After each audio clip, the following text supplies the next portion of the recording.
After battling a relentless illness, Charlotte faces a painful surprise when her own children abandon her in a small town. A year later, they return, driven by the desire to claim the inheritance, only to encounter an unexpected twist. Charlotte, a middle-aged woman still vibrant in her 50s, seemed to exude vitality wherever she went. Her life was a whirlwind of energy, a constant dance between commitments. After completing her daily tasks at work, she dove head first into physical activities, a routine she and her friends embraced fervently. Together, they traversed a path that ranged from serene walks in nature to intense sessions at the gym, occasionally spiced up with the infectious joy of dance classes or any novelty that piqued their curiosity. Charlotte's husband had been taken prematurely in a traffic accident a few years ago, leaving her widowed and shaken. The pain of loss consumed her, but Charlotte knew she needed to be the rock for her children who had now matured into youth. This understanding led her on a journey of emotional recovery, eventually leading her to explore the restorative power of physical activity.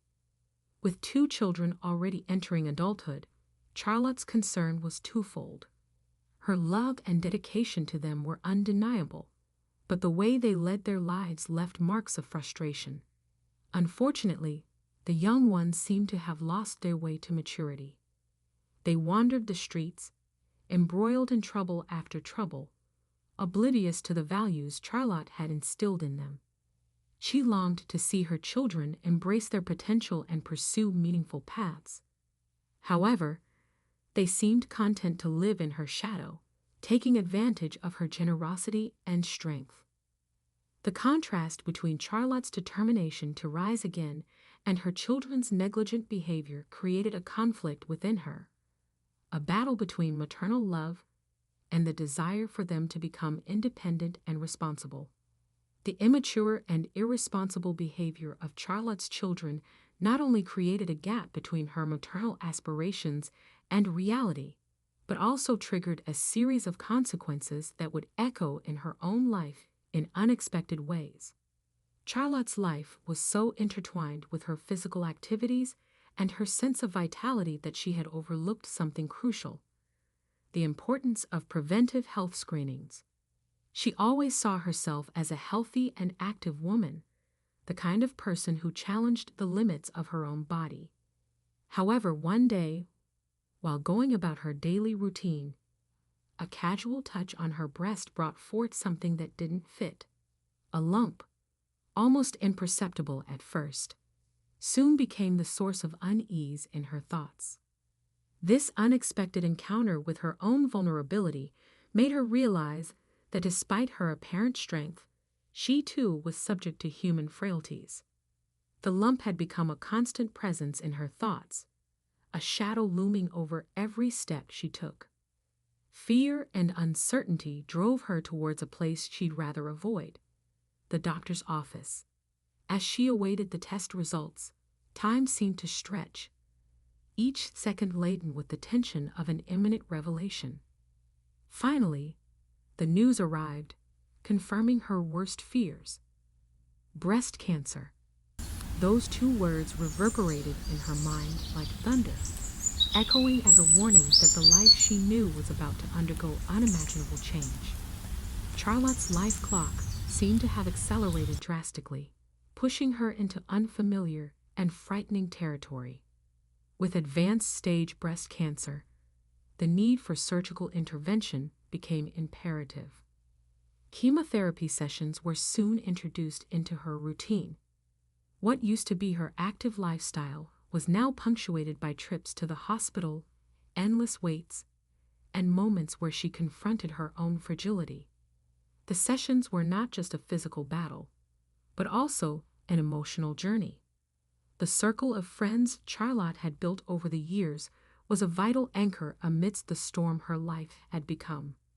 But there was a profound gap in the support she longed for: the support of her own children.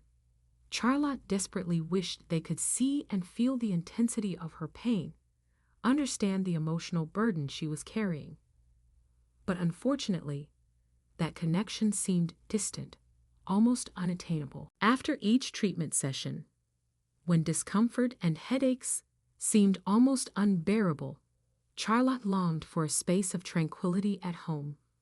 She hoped to find a refuge where she could recover both physically and emotionally. Instead, what she found was exactly the opposite. Coming home was no longer a relief. Instead, it was often a journey into unwanted chaos. Her children and their friends occupied the space, immersed in a world of loud music, noisy video games, and conversations echoing through the walls late into the night. The conflict Charlotte had avoided for so long finally materialized, like a storm that could no longer be contained. With a calm yet firm voice, she asked them to respect the delicate moment she was facing in her recovery. She asked them to understand the need for a quiet space. The children felt attacked, claiming that they also lived in that house and couldn't simply stop their lives because their mother was dying. Their children's words echoed painfully in her mind, piercing deep into her already fragile heart. Charlotte was stunned by the cruelty of those words, wondering when her sweet children had turned into these different and cruel beings. The next day brought a situation Charlotte hadn't expected, like an unexpected twist in a plot she never imagined. Her children asked her to pack some clothes in a suitcase. They claimed they had planned a short trip, a gesture Charlotte interpreted as a silent apology for the harsh words they had exchanged. She readily accepted the proposal, fervently hoping this would be the reconciliation opportunity she longed for. Within a few hours, they arrived at their destination. The scene before her was nothing like she had imagined. Instead of a serene retreat or a resort, they stood in front of a nursing home specially designed for the elderly. Confusion flooded Charlotte, realization gradually seeping into her mind. She was being left in a place that seemed out of sync with her reality. They hadn't arranged a trip to apologize. Instead, they were handing Charlotte over to the nursing home administration as if she were someone in need of full-time care. The idea of being taken away from her home, of being deemed unfit to stay there, was a blow she hadn't expected. The children claimed her presence in the house was causing disruptions, and it would be better for the family if she stayed there for a while. Charlotte's emotional fragility was like a heavy cloak enveloping her as she surrendered to the devastating reality before her. Her heart was shattered, and her hopes of reconciliation with her children seemed to have been crushed under the weight of sadness. Guided by a clinic staff member, she stepped through the door, watching her children's car drag away without hesitation, as if a part of her life was leaving without looking back. As time passed, Charlotte's children seemed to have embraced a life without limits.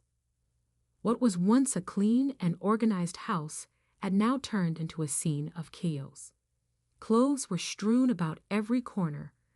The sink was clogged with dirty dishes, and an atmosphere of dirt and disorder seemed to have taken over the place. The house, once a haven of tranquility, had become a physical representation of the young one's emotional state. What Charlotte used to meticulously keep tidy was now crumbling under the weight of discipline and responsibility. The children, with access to the pension left by their deceased father, spent the night in parties, drinks, and treatment plans. The year had passed since Charlotte was left with a clinic in a small town, and all attempts to contact the children had been ignored. Meanwhile, in the house that was once their home, things were taking a darker turn. Bills piled up, expenses grew, and the children faced a financial dilemma. The solution they found was darker than anyone could imagine. In their minds, Charlotte's imminent fate, marked by her illness, was a predictable death. They saw it as an opportunity to solve their own financial issues. To them, the logic was quite simple. Why wait for the inheritance when they could get it now? They drove to the small town where the clinic was located with a plan in mind that seemed calculated. Their goal was clear: to confront Charlotte and seek access to the savings she had accumulated over the years and claim ownership of the house that had once been a family symbol. But what they were about to discover would shake the foundations of their intentions. Upon arriving at the clinic, the children were informed of a revelation that left them stunned. Charlotte had only stayed there for a month. Where was the debilitated mother they imagined finding? They began a frantic search in hospitals and clinics in the region.